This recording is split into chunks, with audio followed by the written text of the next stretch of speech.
As dusk crept over the upscale neighborhood of Lake Forest in Chicago, Emma Miller stood by the window, leaning on the modern railing, gazing at the autumn foliage in her garden. At 35, Emma gently touched her slightly bulging belly, 5 months pregnant. Each realization of the tiny life within brought a serene happiness that made her momentarily forget the complicated relationships with her parents and sister. Emma closed her eyes, feeling memories rush in. The incident from her father's birthday party 2 years ago came back vividly. The grand party, held at the Baker family's luxurious house, celebrated her father Howard's 60th birthday. Titans of Chicago's real estate industry were invited, and champagne flowed freely. "Oh, Emma." Her mother Michelle approached in a flashy Chanel suit. "Did you buy that dress on sale at a department store?" The sarcasm was unmistakable. Emma's simple black dress was indeed from a department store, but it also represented her values. "Yes, I like it," she replied calmly. "Well, with your husband's salary, that's understandable." Michelle raised her voice so other guests could hear. "A small real estate firm's president is nothing compared to the people here." At that moment, her sister Charlotte interjected, draped in a Hermes dress with a clearly genuine diamond necklace. "Emma, it's rare to see you here." Charlotte's voice was tinged with mockery. "Usually, you avoid family gatherings, preferring a simple life." Emma just smiled silently. Charlotte worked as the sales director at their father's company, but her competence was questionable. Yet, her parents paid her a high salary and allowed her a lavish lifestyle. During the party, Emma overheard her father discussing with a client, "The future of Baker real estate rests on Charlotte." Howard boasted, "She's showing excellent skills as my successor." Emma couldn't help but smirk. She knew Charlotte's skills were nothing more than fancy entertaining and empty pleasantries. "Father," Emma approached, and Howard's expression stiffened momentarily. "Ah, Emma." He managed a formal smile. "You came today. Happy birthday," she said. "Ah." Howard responded curtly. "Is Jason working today?" "Yes, he's got an important case."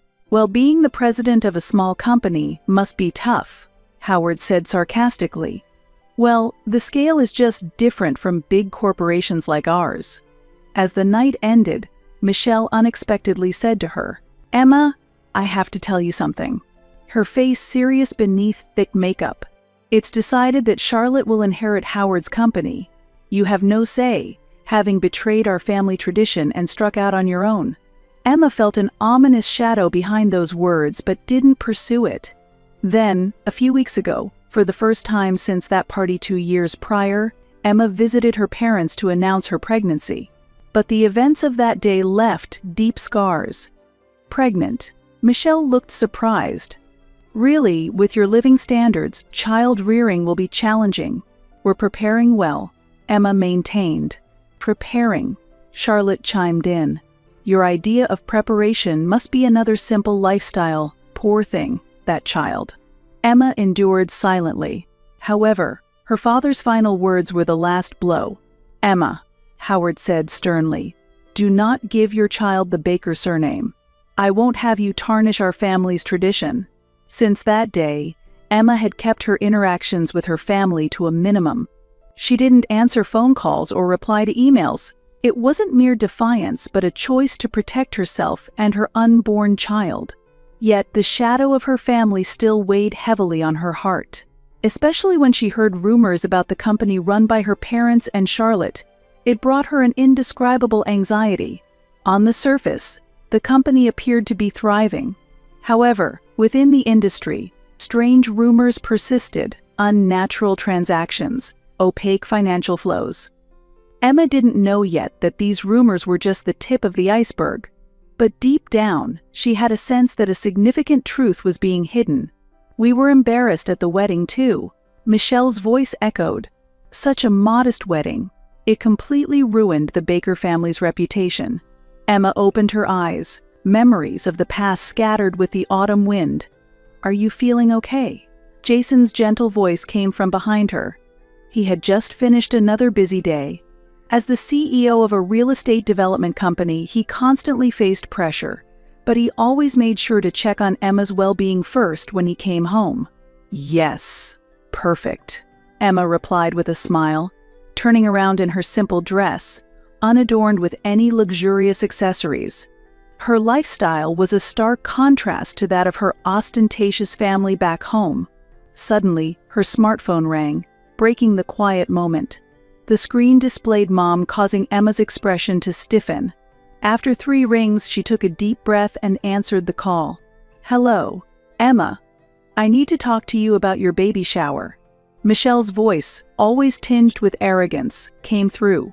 In the background, sound suggested she was at a high-end spa receiving a massage. "Next Saturday, I've arranged a celebration at La Maison d'Or at 7:30. Be there." La Maison d'Or, one of the most prestigious French restaurants in Chicago, known for its dishes costing hundreds of dollars each and impeccable service. Emma frowned involuntarily. Her family was always like this, caught up in appearances and what others thought. "Mom, it doesn't have to be somewhere that fancy." "Nonsense." Michelle's voice became sharp and forceful. "It's my first grandchild. It should be celebrated in a proper place. Or do you intend to stick to your usual modest ways as always?" Her words carried years of criticism towards Emma's lifestyle, disdain for her marriage to Jason, and dissatisfaction with everything she chose.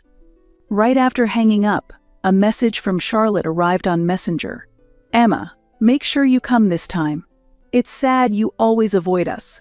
Mom and Dad are really worried about you." Emma stared at her smartphone screen, a bitter smile forming. Charlotte's hypocritical words always hid malice, looking down on Emma's decision to be independent. Jason quietly placed his hand on her shoulder. "You don't have to go if you don't want to. You don't need to listen to them." "Yes, I'll go," Emma said decisively. "I'm done running away. It might be time to settle everything." That night, Emma was in the study, flipping through an old album. Photos from 10 years ago, when she decided to leave a major corporation and go independent.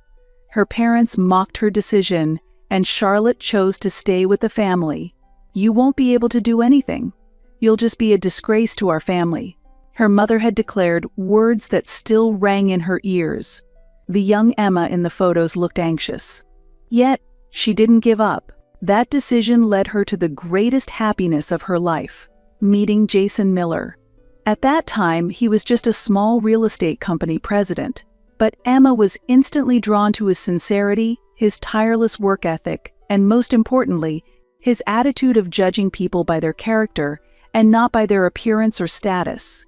Her parents and Charlotte didn't approve of the marriage. "What's the point of marrying someone from such a small real estate company?" Charlotte scoffed. But Emma was happy. Jason had steadily expanded his business, and now he was the CEO of a major real estate development company. Despite this, the couple continued to live modestly. They valued genuine happiness, unswayed by pretense or vanity. "Emma," Jason peeked his head through the study door.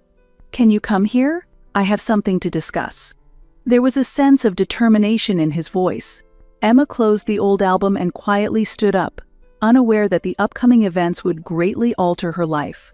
La Maison d'Or stood majestically in a corner of Chicago's Gold Coast, a historic building exuding dignity.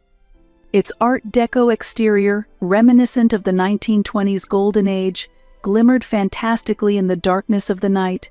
As Emma stepped out of the taxi, she let out a deep sigh. Dressed in an elegant navy maternity dress, she blended perfectly into the restaurant's ambience. The clock showed 7:25. "Take care," the taxi driver said. "It seems like a place you might not prefer." Emma smiled faintly at his words. Indeed, such a lavish restaurant did not align with her values. But tonight, perhaps it was time to settle things with her family. As she opened the heavy brass door, soft light from the chandeliers cast delicate shadows on the marble floor. Gabriel, the floor manager, approached with a refined smile. "Are you part of the Baker family's party?" "Yes, that's us," Emma confirmed. "I'm sorry, but your party has already finished their meal." Emma felt her heart skip a beat. "Already? But the reservation was for 7:30. Gabriel's expression clouded. No, your reservation was for 6. At that moment, everything became clear. This was a setup. Emma took a deep breath to maintain her composure. I'll show you to your table. Upon entering the main dining room, she saw the empty dishes and wine bottles carelessly left on the table. Her mother, Michelle, dressed in a Chanel tweed jacket, wore a superficial smile.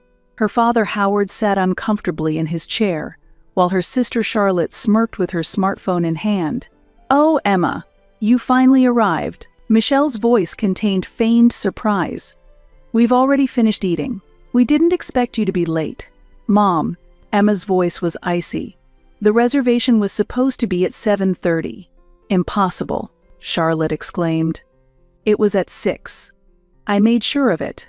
Emma pulled out her smartphone and opened a message from Michelle. The text clearly stated, "Please come at 7:30. By the way, Michelle shifted the topic. "About the bill. We had to eat because you were late, even though we reserved this to celebrate your baby shower. So, you expect me to pay?" Emma cut her off. "Exactly," Charlotte interjected. "Since you were late." Emma glanced at the bill on the table. 4-course dinners, 2 bottles of expensive wine, additional desserts. The total exceeded $2,000. Just then, calm footsteps approached from the restaurant entrance. "Sorry to keep you waiting." Jason's voice came through. In his navy suit, he approached the table with an air of dignity. "Oh, Jason," Michelle's tone suddenly sweetened. "Glad you could join us." However, following Jason was the restaurant's owner, Chef Louise Martin. As he appeared, Michelle's face froze. "Mrs. Baker," Louise began in a solemn voice, "thank you for visiting the flagship restaurant of Miller Hospitality Group today." "Miller Hospitality Group?" Charlotte's voice trembled. "Yes," Jason calmly replied. "It's my company. I manage 5 upscale restaurants in Chicago, including Le Maison d'Or." The faces of the 3 at the table paled as they realized that the small real estate firm president they had looked down upon was actually the owner of a luxury restaurant group. "And," Jason continued, "all records of today's reservation and surveillance footage are kept as evidence of intentional time tampering and fraudulent billing." Michelle grabbed her handbag with trembling hands. Howard's face turned pale, and Charlotte almost dropped her phone. "This is just a misunderstanding," Howard desperately started to explain. It's not a misunderstanding, Father." Jason's voice was calm, but his eyes were sharp. "This is premeditated fraud, and this is just the tip of the iceberg. We are also thoroughly investigating your past actions."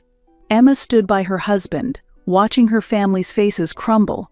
Years of vanity and deceit were finally coming to an end. Outside the window, the Chicago skyline shone mercilessly. The atmosphere in the private dining room was heavy. The chandelier's light mercilessly illuminated the faces around the table. Jason quietly placed a black leather briefcase on the table. "There's something I want you to see." The snap of the lock echoed unnaturally loud. Michelle's heavily made-up face contorted. Howard wiped sweat from his brow with his aged hands, and Charlotte, still clutching her phone, was frozen. "This is Baker Real Estate's transaction records for the past 5 years. Jason pulled out a document. "Very interesting content, Father." "What are you talking about?" Howard's voice shook. "False transactions, fake invoicing, and..." Jason showed another document. "Multiple illegal loans." Emma gasped. She hadn't realized just how corrupt her father's company was. Jason continued. "Since the 2008 real estate crisis, your company has been effectively bankrupt. Yet, you continued a lavish lifestyle, maintaining appearances. All the funds came from illicit sources." "Be quiet," Michelle suddenly shouted. "What do you know? We have a social standing to protect. To maintain that, we had to." "Are you saying that fraud was necessary?" Emma interjected. "Is that why you've looked down on me all these years?" "You," Charlotte stood up, "living a modest life. You're a disgrace to our family. You don't understand anything." Emma's voice remained calm. "Jason, also about Charlotte." Jason pulled out another document. "Charlotte Baker, here are the findings of an investigation into your divorce and current financial situation." Charlotte's face turned pale. "You've been divorced for 6 months?" The title of sales director at your father's company was a lie.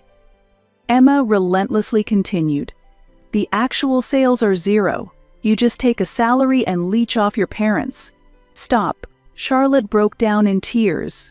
"I was desperate. After the divorce, I had nothing. But I didn't want anyone to know, especially not you, who seem to live a perfect life." "Perfect?" Emma scoffed. "I've just been living honestly. Enough is enough." Michelle raised her voice again. "We have been protecting the pride of our family." "Emma, you wouldn't understand." "Pride?" Jason coldly retorted. "Take a look at this." A new document was presented. Michelle's personal bank account transactions. "Mrs. Baker, you have been using funds embezzled from your husband's company to attend several high-end spas and beauty clinics, and you've been adding on to all these expenses." "Be quiet." Michelle covered her ears with her hands. "A newcomer like you has no right to criticize our way of life." "A newcomer? I have at least built my business honestly, without any illicit means. And the reason you've looked down on me," Emma stood up, "was just jealousy. Because I achieved success on my own.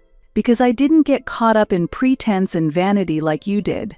"Emma," Howard spoke with a trembling voice, "we were thinking of your best interest." "Lies." Emma's voice echoed. "You have lived for your own pride. You never really cared about me or this child." She gently touched her stomach. She was determined not to let her child be tainted by their world of deceit. "What do you intend to do now?" Jason asked quietly. "We can submit all this evidence to the authorities." Howard turned pale. "No, not that." Charlotte sobbed. "Please stop. We can't fall any further." "Fall?" Emma said coldly. "You've been falling for a long time. You just refuse to see it." The chandelier's light mercilessly illuminated the documents on the table. The pile of evidence told the weight of years of lies and deception. "You have 24 hours, Jason declared. "Decide what you will do about this situation. If we don't have an answer by then, we will take legal action." Michelle reached out to her daughter. "Emma, surely you wouldn't turn against your own family. We're no longer family. As of today, it's all over. Goodbye." Emma and Jason left the room, leaving the 3 Baker family members staring blankly after them. Only the remnants of a shattered family remained in the private room of the upscale restaurant. Outside, the Chicago skyline continued to shine beautifully, but its glow no longer reached their hearts. Sunlight streamed into the solemn courtroom. Emma, 6 months pregnant, sat next to Jason in the spectators section. The courtroom was tense, and the prosecutor's voice carried. The trial for fraud, forgery, and embezzlement against Howard Baker, Michelle Baker, and Charlotte Baker will now begin. The 24-hour grace period had passed without any contact from the Baker family. Instead, they had tried to destroy the evidence. But this only worsened their situation. Regarding systemic fraudulent transactions at Baker Real Estate, the prosecutor began. The defendants conducted fraudulent transactions exceeding $5 million since 2008.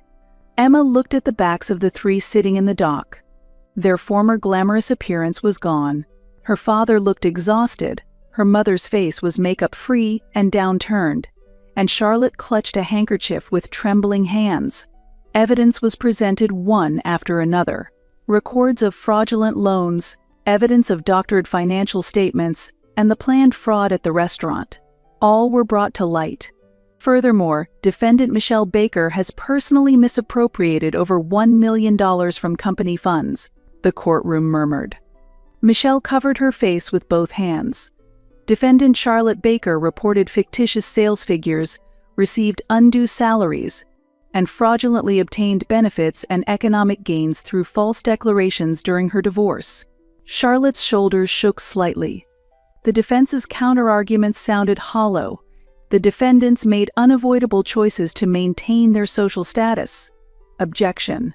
The prosecutor interrupted. Maintaining social status does not justify committing crimes. Objection sustained. The judge declared sternly, Jason's testimony as a witness was decisive, starting with the incident at the restaurant and culminating in the results of a long-term investigation. He meticulously described the full extent of the fraud. Baker Real Estate appeared to be a successful company, but in reality, it was completely insolvent.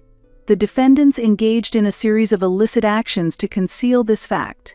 As Emma listened to Jason's testimony, she resolved in her heart that this was not about revenge.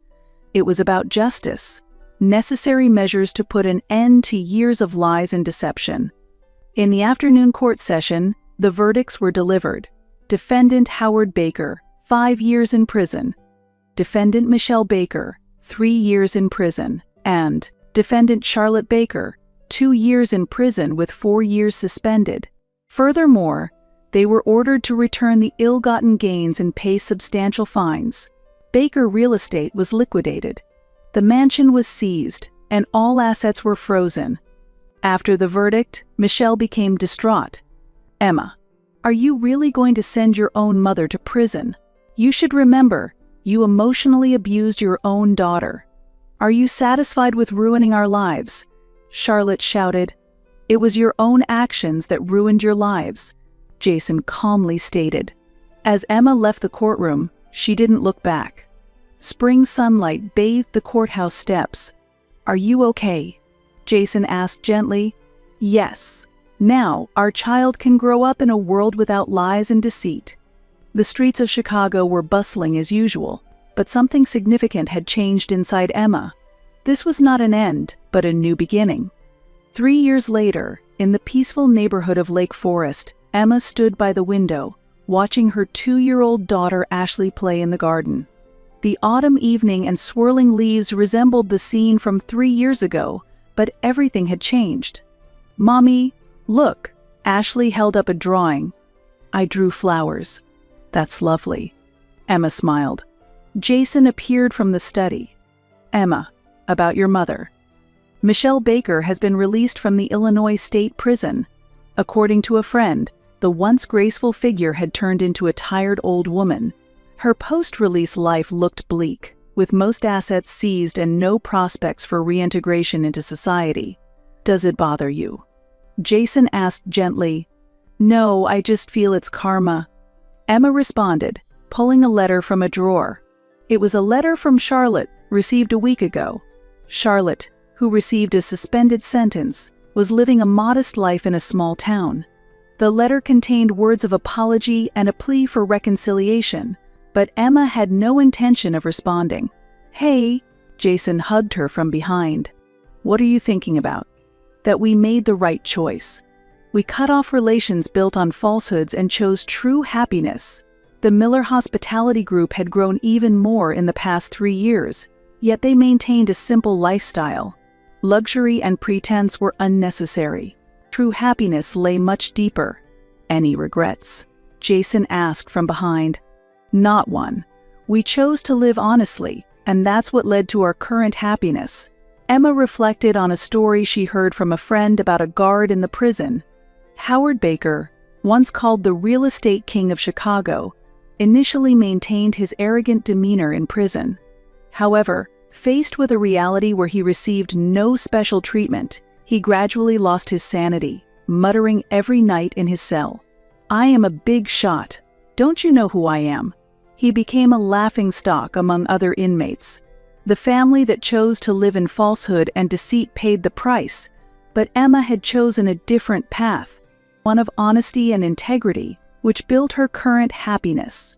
With deep satisfaction and hope for the future, Emma felt content,